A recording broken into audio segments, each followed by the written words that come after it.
Hello, my name is Amanda Pond, and I'm the Flute Professor at Millikin University. Today I'm going to be talking about Anderson Etude in D minor from Opus 21.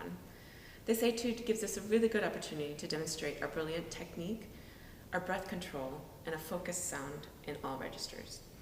One thing to note in general about this etude is that there is no metronome marking given, but we have an Italian term at the beginning that says Allegro con fuoco, which literally means fast with fire.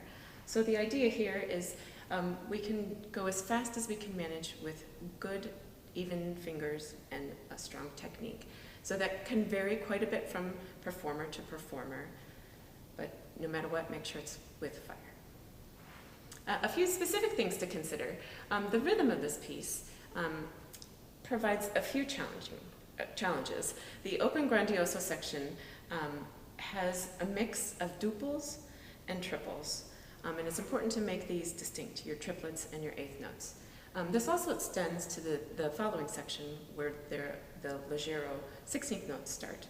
And diligent work with a metronome really helps you make sure that you are playing each with the beat.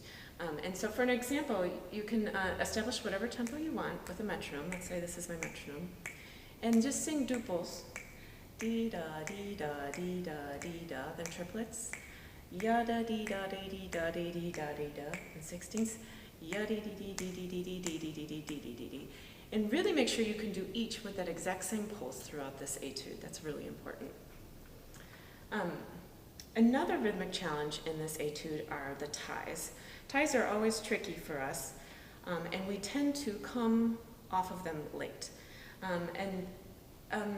One way to help with this is to subdivide. I'm sure you've heard lots about subdivision from your band directors.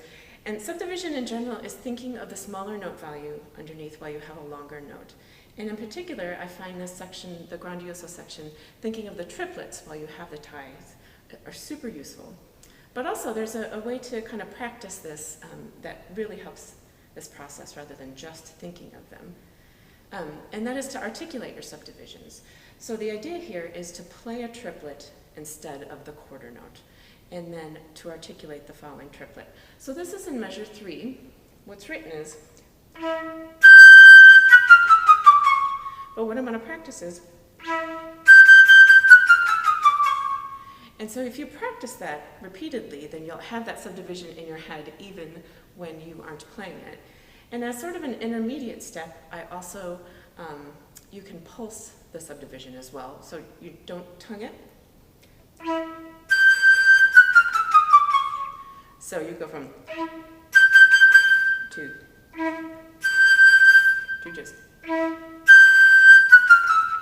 And by the end of practicing that, you find that your subdivision is spot on and you're coming off those ties perfectly. Another issue in this etude is breathing. This etude is really quite challenging in terms of breathing. If you were going slower than a quarter note equals 120, you very well may need to insert some extra breaths, and there is no shame in that. In order to have a supported sound throughout, you need to breathe whenever is appropriate. However, there's a technique you can use called catch breaths, and several of these that are written in this etude are in fact catch breaths. And there's a way to kind of practice this so that it isn't, there's not a complete stoppage to the rhythm as you're going along.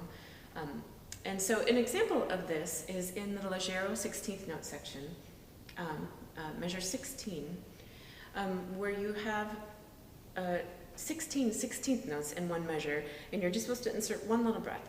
And the idea is that when we need a lot of breath, it's hard to do this well. And so it's good to practice this, to isolate it and practice it separately.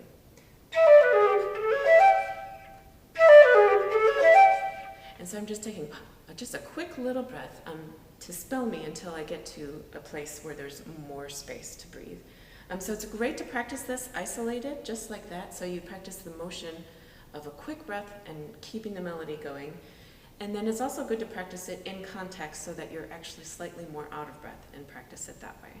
So I really recommend practicing catch breaths for this. And then another breathing issue here is really to make the most of the breaths that are marked after quarter notes and half notes. This really gives you a little room to maneuver, so you can take a very full breath to help you make it through to the next main section. One other note on breathing is if you start this Allegro piano section very quietly, really this gives you an advantage to help you through this very long 16th note passage with the breaths that are marked.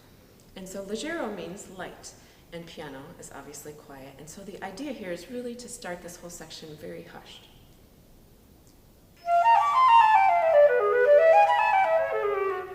Just a really sweet, still supported sound, but nice and light and smooth and quiet. So then you can have more breath for this long crescendo up to fortissimo in measure 20. One final issue with this etude is style. We have several Italian terms in here that help us figure out what style we're supposed to play it with. We have grandioso at the very beginning, which means grandly.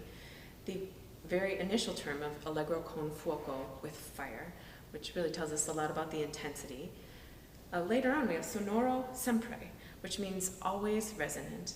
And then finally, we have tutta forza, which means with force, and also suggests louder at the end. And so in general, we get a real sense that this is, should be played with a full resonant sound and a confident, flashy style. Thank you for joining me today, and I hope you have found this helpful. I'm now going to play the entire etude for you. I wish you the best of luck in your auditions.